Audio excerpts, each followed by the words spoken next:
Police escort ug convoy ni Misamis Occidental Governor Henry Uwaminal giingong giambush pinaagi sa gituuhang usa ka improvised explosive device.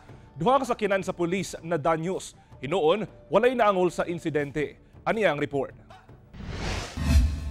Pasado alas 11 sa gabi adlawng Domingo sa Poblasyon 2 sa Clarin, Misamis Occidental, kalit mibusikad ang giingong improvised explosive device sa security convoy ni Misamis Occidental Governor Henry Uwaminal. Sa mong hitabo, nadanyos ang duha ka sakyanan sa pulis kay sa maong mga unit mibusikad ang giingong IED. Hinoon walay nasamdan sa mong insidente bisan ang mga sakay sa sakyanan nga nadanyos lakip na ang gobernador. Sumala sa gobernador daw pagpangatake matud pa kini sa iyaha ug sa iyang police escorts. Padulong kuno siya mopauli sa iyang panimalay niadtong tungura sa Uzami City.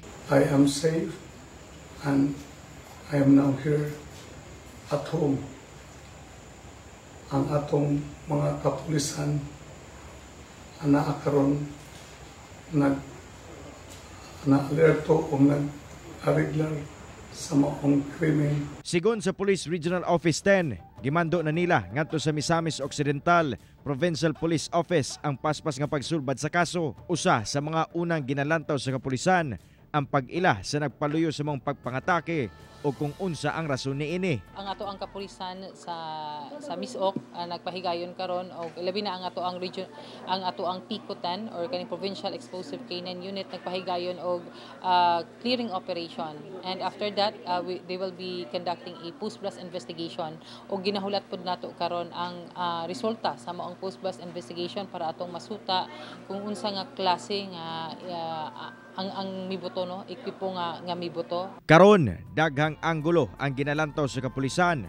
Magpatuman sab sila og security adjustment sa lugar aron masiguro nga dili na masubli pa ang insidente. Kauban si Makoy Simpron sa kamera. Ako si Cyril Chavez para sa At Home with GMA Regional TV.